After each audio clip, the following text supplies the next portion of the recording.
Hey guys, I have a bit of a confession to make.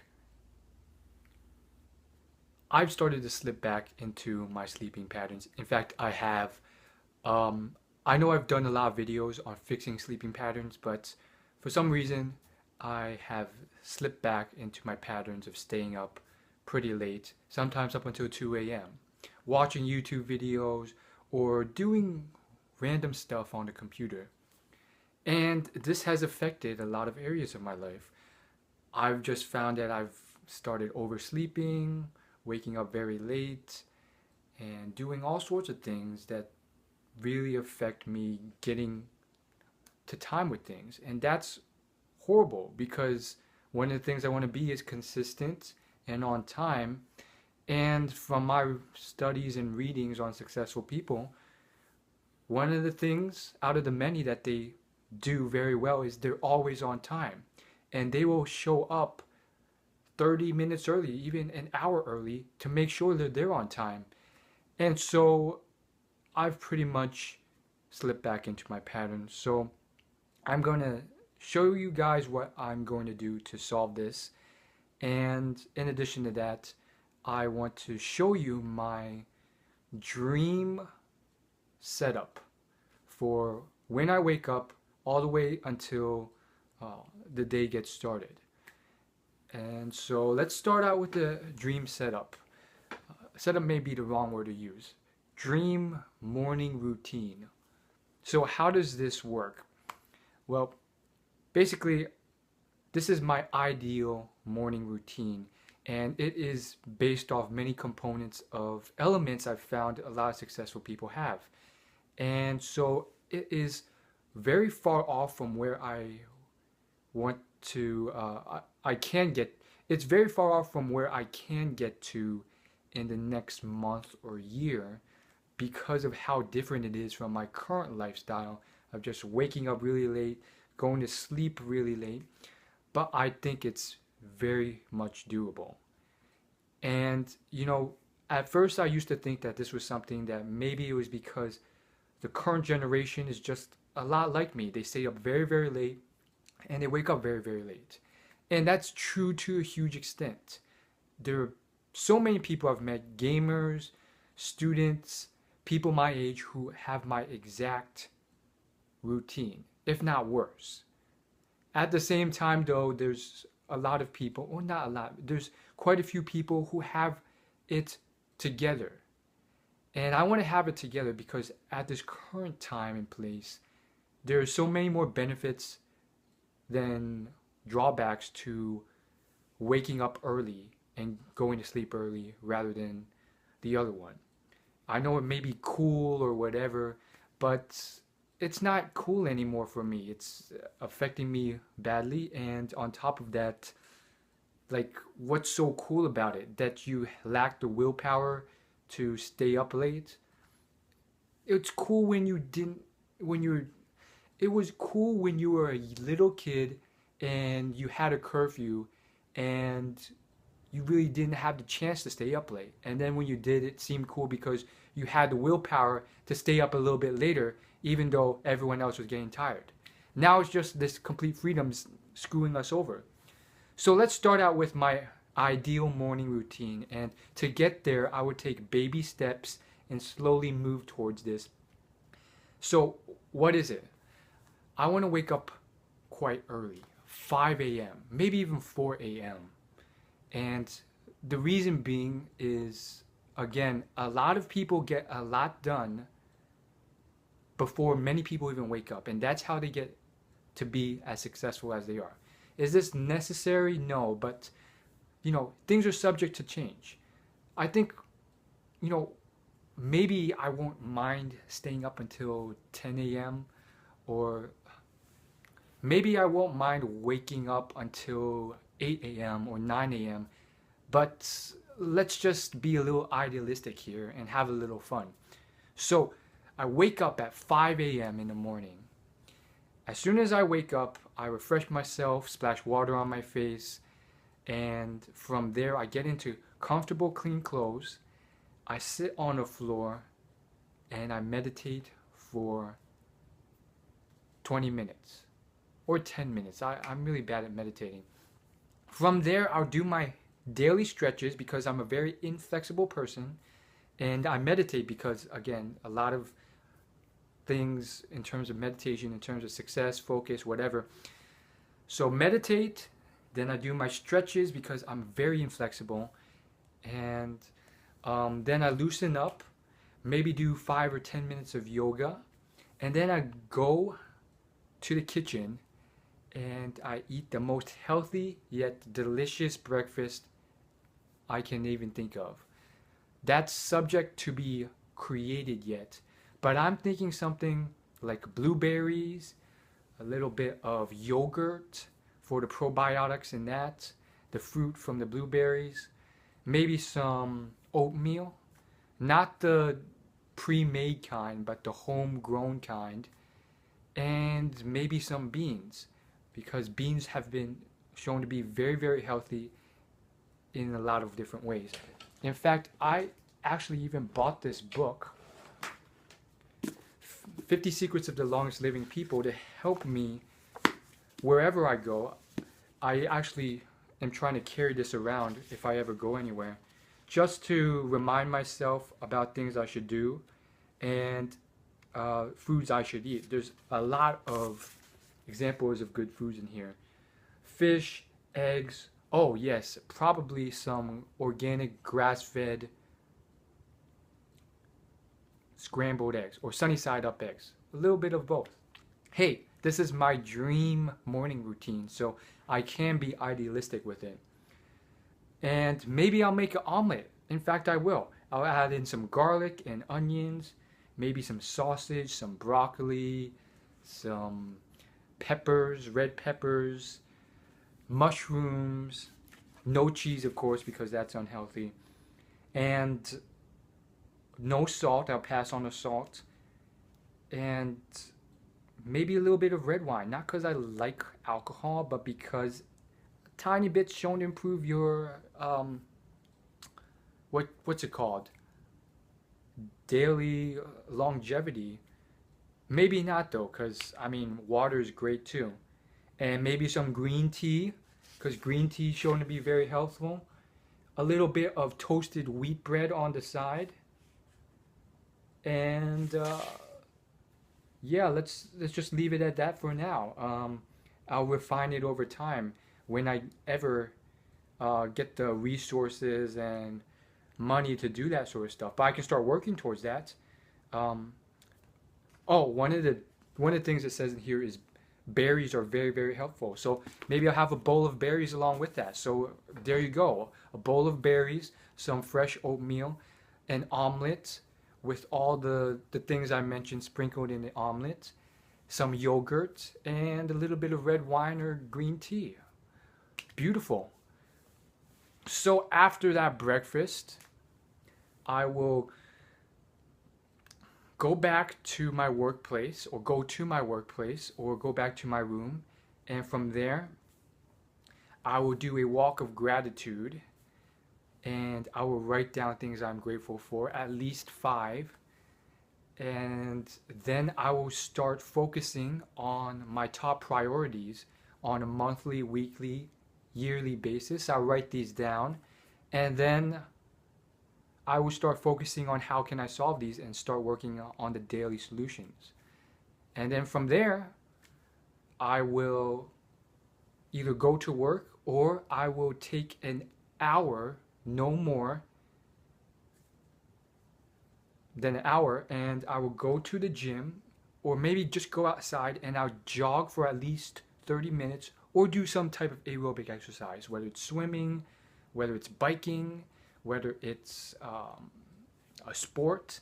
And then for the other 30 minutes, I will do weightlifting and flexibility training. And perhaps maybe, again, this thing's subject to change, perhaps I'll mix that up and do something else. Maybe I'll do something more fun, or something that really just trains your body but works you more, rather than you just sitting there going up and down with the weights.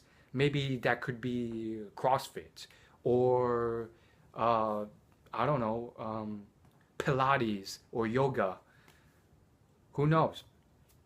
So after the workout, I'll come back home, shower, clean up, and from there I will go to work. And I will kill it at work, focusing on my priorities, which I will break down into the four quadrants of prioritization, and then I'll choose the quadrant that's obviously most productive.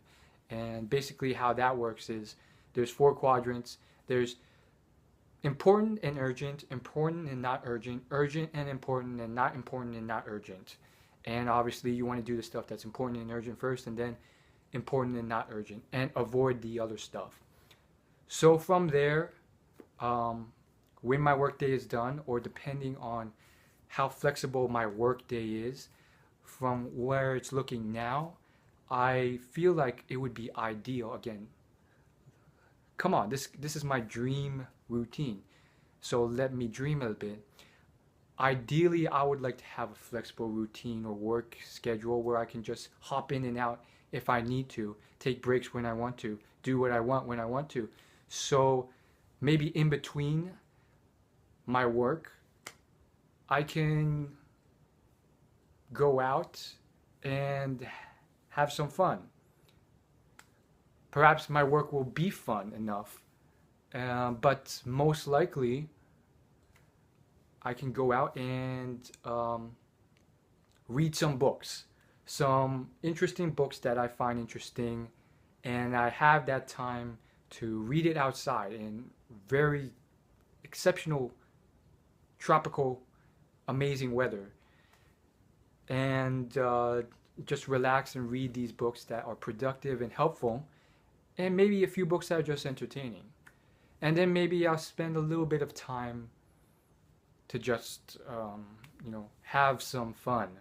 So maybe an hour or every 15 minutes of every hour of the day, or every 2 hours, or maybe at the end of the day, or whatever.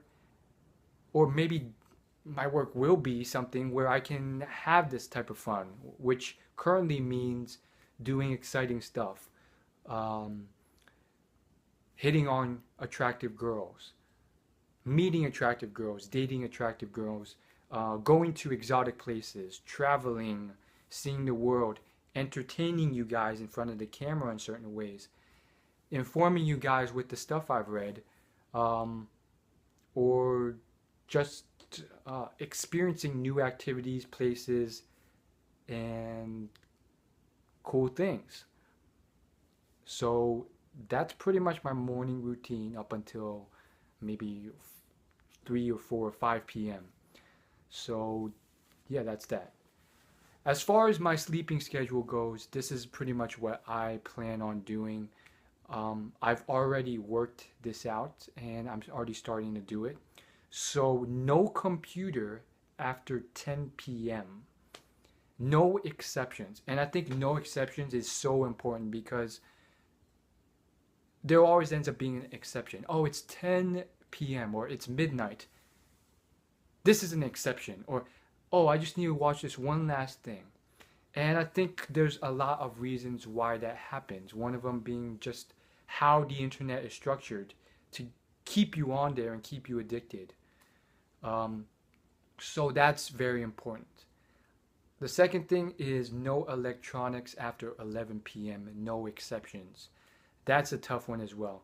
And the last big hurdle after the fact that there's these addictive things that just keep you awake is this sense of boredom and sense of I gotta do something, and this sense of I'm still so energetic and alive and there's no way I can get to sleep.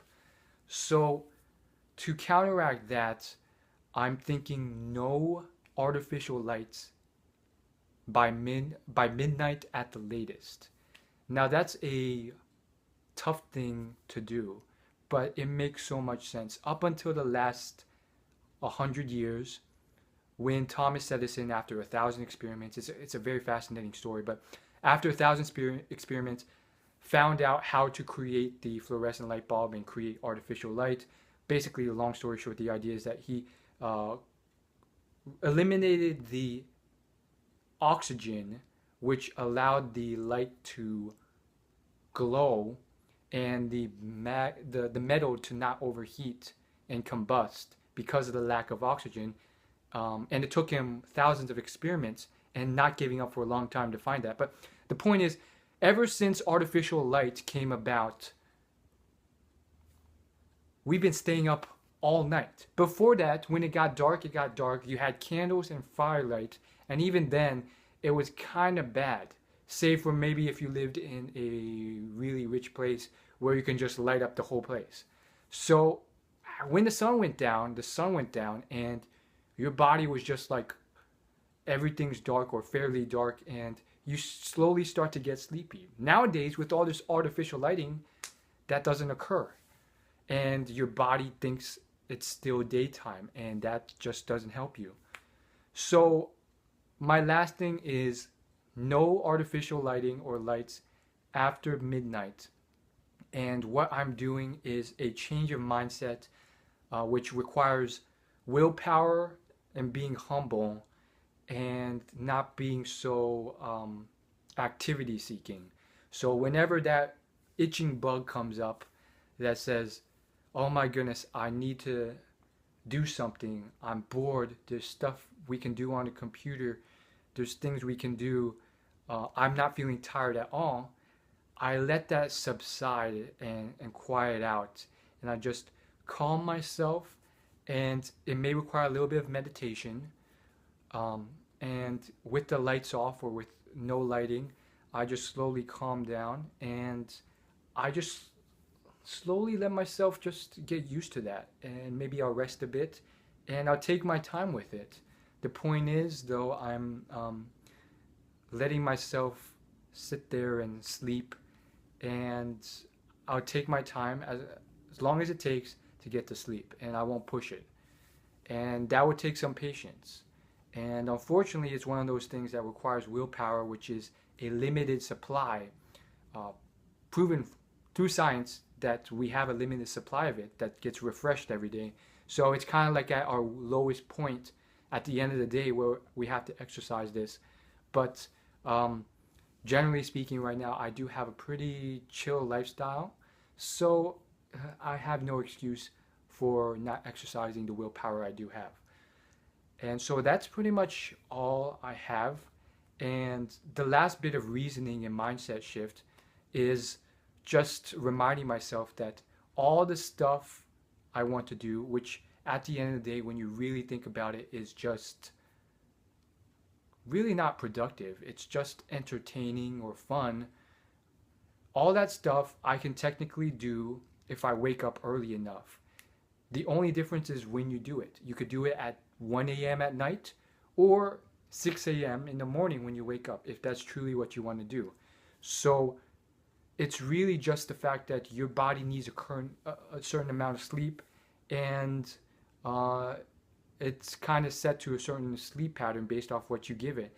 And so you're not really wasting time or wasting activity, because you can just take that time, whatever it is, that time you spent on the computer playing video games or watching YouTube videos, and shift that from midnight to 2 a.m. to 6 a.m. in the morning. So that's it. And again, this is all sort of brought together from all my readings and what I've heard from lectures and courses and videos from successful people. And I truly believe, after a lot of reading, that the successful people in life have certain habits and routines and behaviors that unsuccessful people are unwilling to adopt, or for some reason don't want to adopt or are unaware of adopting.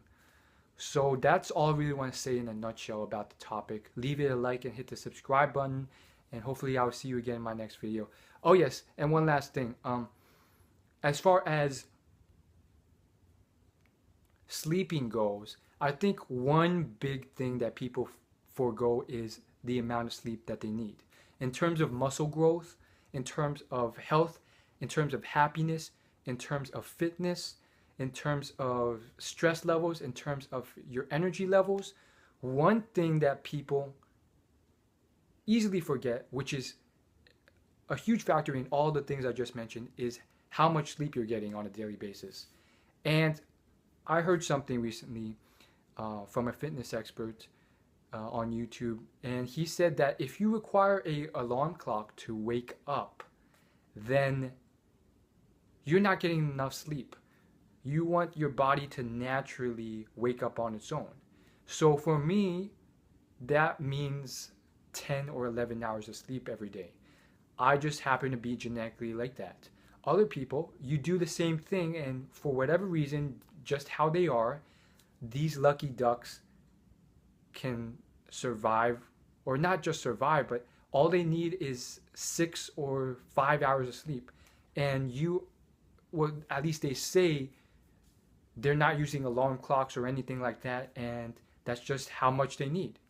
And I'm not jealous at all, because I have the things I'm grateful for in my life. I mean, and I have my own advantages, such as the fact that I have a high metabolism